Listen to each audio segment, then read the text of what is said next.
we actually find that the governor is calming Kayai and telling him that he should actually abide or rather collaborate with him because he's receiving salary. Of course, Kayai is called about it, tells him it's taxpayers' money. Kimbu goes forth and says that the deputy governor should help himself to the ribs.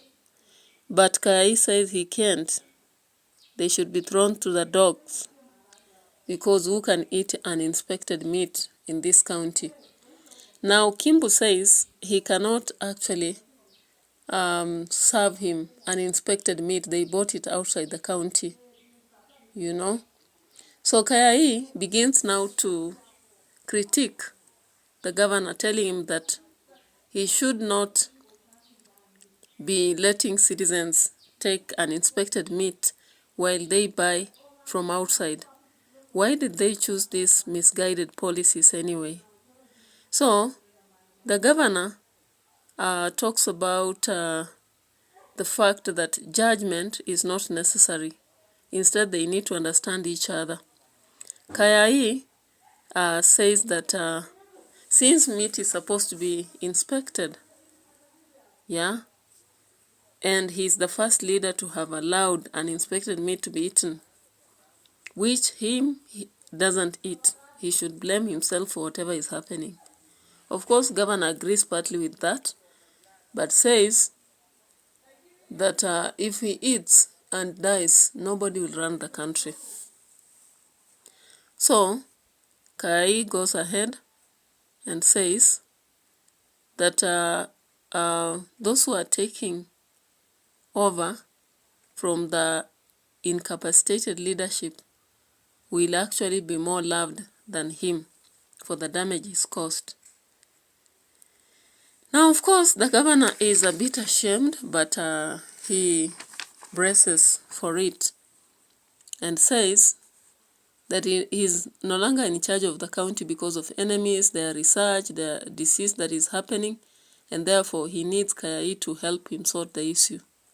He is losing power because of the mysterious diseases and the enemies who are communicating better than him. So he wants Kayai to get him some doctors, those who are his friends, so that they can sort out the mess and prevent people from rioting. So Kayai demands his gain in the entire thing. And governor tells him he will start playing an active role in the governorship. And he will also have to be part of the important meetings. So we see Kayai telling him that since he is not power hungry, he doesn't really need that. What he needs is a public apology because of the humiliation he went through. And he wants actually his name cleaned because it was tarnished. So governor refuses to adhere to this, saying that will be a very bad picture of himself. He can't do that. And of course, Kayai says if that is not the case, then he will not be there. He is just waiting for the downfall at the ballot box. Kimbo asks him if he can give a governor another way that is less humiliating. But Kayai says no, he only needs a public apology. And so by the time we reach page 87, we see that Kayai says that they will, of course, he doesn't want to sit so long because he has so many tasks to conduct, okay? And he says that his opponent is bracing for a new election, and once he is hired, he will actually have to make the right decisions for the county. The guy tells the governor that people don't hate him because of the political enemies, but it's just because of his poor leadership. And we see Kayai saying that he gets salary whether he deals with the tantrums or not. And because he was sidelined, he's not part of the problems happening. He's not even sorry about it. He is merely a political martyr. Yeah. And that's how he's becoming popular. And he may run for the next election. Yeah. So in the end, the two don't even agree. Because Kayai demands that unless there is a public apology, he's not going to work with the governor anymore. Yeah. So the governor says he should leave. In fact, he shouts to him, telling him to go away. Because after all, he will defeat whether he supports him or not. So the Kayai leaves and the Kimbu governor remain talking to each other, saying they cannot do what he is trying to ask for. And they'll only use a priest who will brainwash the voters, then conduct a mass exorcism that will make people like him. The demons of dislike will disappear. Now, when we get back to character traits, we are focusing on Governor Mwitu first.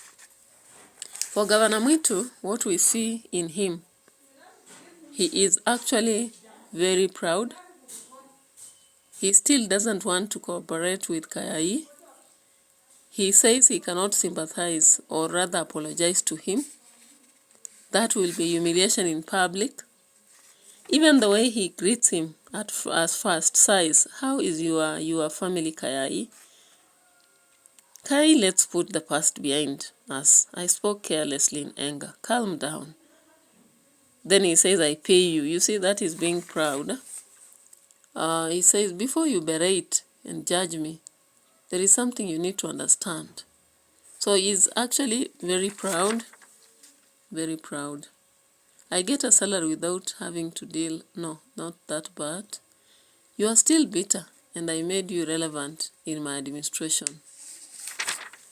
Then here, he says, let me remind you, if you continue nagging me with that nonsense, I'll fire you.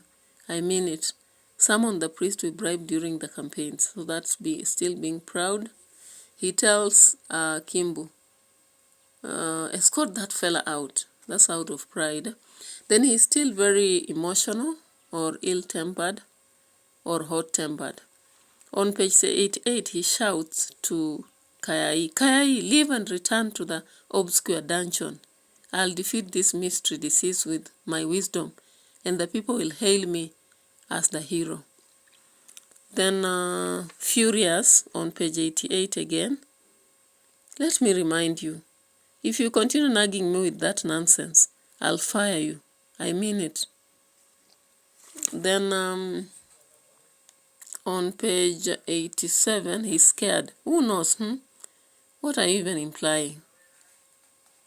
Then here on page 86, to show that he's emotional, he's aggressively addressing Kayai. You know I cannot do that. It will paint a bad picture of me in the wake of this serious disease outbreak. Here, on page 85, don't you think I know that? That's why I called you here. This mysterious disease outbreak may bring down if. So that is also emotional or hot-tempered. Then we can see he's a bit selfish because he tells Kayai, let's put the past behind us. I spoke carelessly in anger. Calm down. Although we have been distant, you are still by law the deputy governor of the first term. I am paying you salary and allowances. Then, the fact that Kimbu tells us that the governor buys meat outside when he wants to consume, yet he wants citizens to consume this uninspected meat, that's selfish. Then here, whoever takes over you are incapacitated and dead would be more loved by the people than you. So Kayai is telling him. And before that, do you know what he had said? You are right, Kayai, but I cannot place myself at such risk. If I eat infected meat and fall ill, who will run this country? So that is being selfish. Then when he comes here and says that he will use the priest to actually brainwash people, then he will bribe that priest, and then he will also use a mass exorcism to make voters like him. That is also selfish. Then Kayai tells him they will see me as the deputy governor who was sidelined and thrown under the bus by a selfish governor for daring to ask the hard questions. So that is depicting him as selfish. We have seen selfish, we have seen emotional, we have seen even pretentious. He pretends to be really welcoming Kayai, but we know from the previous scene that it is Kavoka's suggestion that he brings to table and pretends to really be, ready to work with him so that he can get his way through the political storms or crisis. So that is being pretentious. Even greeting the family and saying, how is your family? The hesitation is out of that fake concern indeed, as Kayai observes. Then the other pretentious bit is when he tries to say that let's put aside our differences, and then at the same time he sends him away. So that tells us that at the end of the day he was not genuine in his request. The governor is unreasonable. He makes people eat uninspected meat, yet he doesn't take it. He even fears that he might die. And then the government will not have someone to run the county. Then we see, and I think we can call him incompetent. Kayai tells him, you see, Governor Mwitu, since you have been in power, you have been your own worst opponent. People don't hate you because of political enemy. What the political enemy told them, they want you out of power because nothing is working under your leadership. You have failed them. You have refused to learn what people are saying. I am happier at peace. I get salary without having to deal with your fecal tantrums every morning after you read the negative newspaper headlines. Since you sidelined me, the people who voted for you are genuinely feel sorry for me. I am their political martyr, and that is why I am becoming very popular. Though that's also ironical, we'll talk about it under styles. So let's get back to Kayai. Kayai, you can say he's very, we can say detached and critical and open, or rather honest. Page 84, he tells the governor, your fake concern for my family is noted and mildly appreciated. You thought you could do without me, didn't you? Well, shock on you. By the way, I have news for you. You may not survive politically even for this term, let alone the second one. Then Kayai also tells them, the governor, the salary you claim to pay me is taxpayers' money. He also tells the governor, I didn't leave you here when I was thrown out like rabid dog by your boss. So he's telling Kimbu because he doesn't understand who the person is. Kayai also is very inquisitive. Throughout his speech, you can see questions. You thought you could do without me, didn't you? Who are you? Here he says, yet let the ordinary people who voted for you eat uninspected meat, yet you feast on inspected meat from outside the county. How heartless can you be? That's rhetorical, the inquisitive. At the same time, when he asks that, he is being very honest and frank, bold at the same time. Then he is very firm. He asks the governor, understand what? Meat is supposed to be inspected. You are the first ruler in the world history to ban meat inspection, so people can allegedly build their immunity by eating infected meat. Yet you don't eat it yourself. Now these are disease outbreaks, and it's all being blamed on you. Whoever takes over after you are incapacitated or dead would be more loved by the people than you. So you see here it's very sardonic. We can also say sadistic, and I think very frank at the same time. Then Kayai here is very firm. Even when the governor tries to ask him to help with doctors and offer an option, he says he cannot unless there is a public apology, because of how he announced to the crowd that Kayai is impossible to work with and tarnished his name. Yeah. He is also sadistic here. Yeah.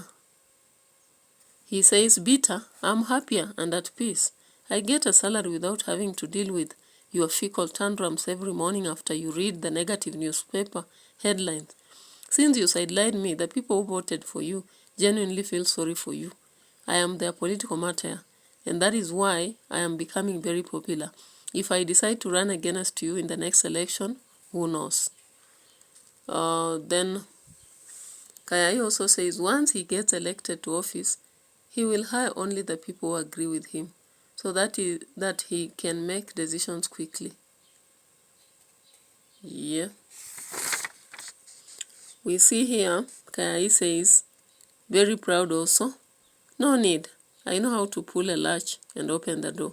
I still work here, remember. I am the deputy governor. So he's very proud also. Now when we look at Kimbu from here leans forward ingratiatingly, gesturing toward the food. Help yourself to the delicious goat ribs and soup. Very, loyal to governor. At the same time, he is very proud. I am the great advice of governor. My name is Ananias Kimbu. Then when we get to page, I think here, he says, is there any way we can make it up to you, Kayai? A less humiliating way. So loyal to the governor still. And on the last page, he says, sir, I think you should apologize to him publicly. I mean, you don't even have to mean it. So he's trying to be reasonable, but the governor rejects. Now let's get to thematic concerns. Of course, we see pride. When we look through the governor, from the character trait of being proud, and also from the aspect of Kayai being proud, we see pride. Throughout, governor is unwilling to apologize to Kayai, regardless of having humiliated him in public. We see him saying that he will win without him because he will bribe the priest. He will also use divine brainwashing and mass exorcism to win it. Then we see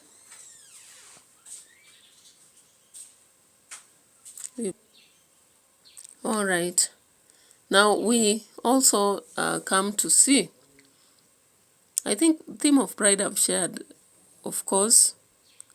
Now we have to get to the second theme of poor leadership. The poor leadership happens where the governor and his deputy are not working together. And so there is kind of disorder in the county. And instead of actually the deputy fighting to serve, he actually says he's happy he's receiving a salary even if he's not working. And that people will see him as a political martyr. So he's just relaxing. Then we have resistance. Of course, we have seen that the opponent is planning to actually take over the leadership. Then we see fear. Governor fears. The reason why he called for this meeting is because he fears that he might lose after his unpopular policies are not working for the county. We also see fear in the governor to apologize before the people. It's out of pride and fear as well, because he doesn't know what it will impact on him. We as well realize that there is some sort of fear in Kimbu, Because Kimbu is trying to plead with governor to actually apologize because he may not be very well. I think poor leadership comes from the uninspected meat, page 85, where Kai reminds governor to be the first leader to conduct such a heartless policy of making people eat uninspected meat when he himself is eating meat from other counties. That is poor leadership, under which we see negligence and we also see selfishness. At the same time, we see, can we say betrayal? Yes, he's betraying the people. He doesn't eat this kind of meat.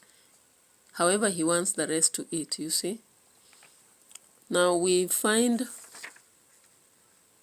here, also find Kai selfish. He says, I keep drawing my salary while awaiting your downfall. Then we see conflict. Within the entire speech, there is no clear communication or friendly communication between Kai and governor. They are actually very cold at each other. Kai refuses to eat their food. He questions their policies. Governor defends himself and even shouts. And at the end of the day, they are escorting Kai out because he has said he is waiting for his downfall. Then I believe, unless I've left out something, those are the themes I can confidently share. Then I can now get to stylistic devices. The first being onomatopoeia, page 84, size. Then we have size again, shouts, 85, grins, sneers, shrugs, then retort, no, shouts. Yeah, so these are onomatopoeic words. Then there is irony. A governor plans to actually bribe a priest who will intervene in his predicament and divinely brainwash people to vote for him, as well as conduct a mass exorcism of demons of dislike. Yet, he is failing to perform his broad wrong policies of eating uninspected meat, which he is not eating, and he is not even in agreement with his deputy governor. Governor shouts at Kayai to leave and never return to his office, yet he is still working there. And again, he wants people to escort him out, that is Kimbu, yet Kayai doesn't need that. He says he knows how to open the door very well. Kayai, Governor Mwitu actually calls Kayai himself and invites him, yet he is quick to send him out of office. Governor Mwitu did not expect that Kayai will demand for public apology. The salary that Kayai is earning is from taxpayers' money, yet the governor believes it's like a favor to the deputy governor. The governor believes he's powerful, yet we have the opponent leaders who are working so hard for his downfall. We also see another irony where the governor has imposed people to eat uninspected meat in his county, yet he himself, when he wants to eat meat, he orders from outside. We see that through the roasted goat ribs and bowl of soup on the table. They really thought that Kayai would be very happy about the being called back, the hot bowl of soup and roasted meat, yet he's not interested at all. Then that is on irony. I think we saw some sarcasm where Kayai tells Kimbu, not Kimbu really, but the governor, your fake concern for my family is noted and mildly appreciated. That is sarcasm. Then another sarcasm comes when Kayai said something here. People don't hate you because of, no, that one is just Once he gets elected to office, he will hire only people who agree with him so that he makes decisions quickly. Also, Kayai says, I am not power hungry. I need public apology. There's some sort of sarcasm in that. We see ellipsis here. You can see it, page 86. Governor speaks and says, I need your... On page 84 also we have ellipsis, where Governor Mwitu says, how is your family? On page 85, this mysterious disease outbreak may bring me down if.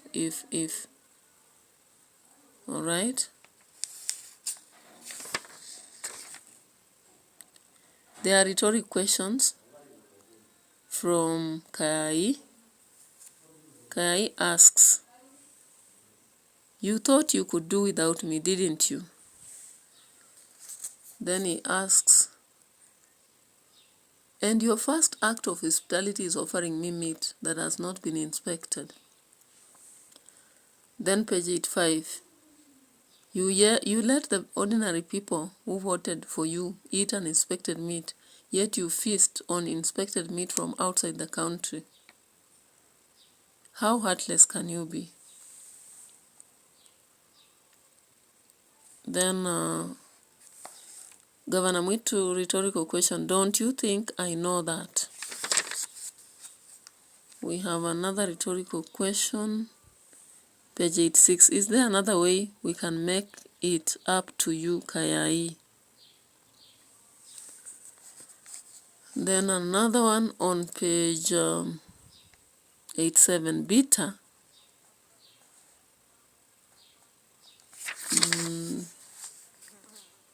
Did we have another? No, that's it.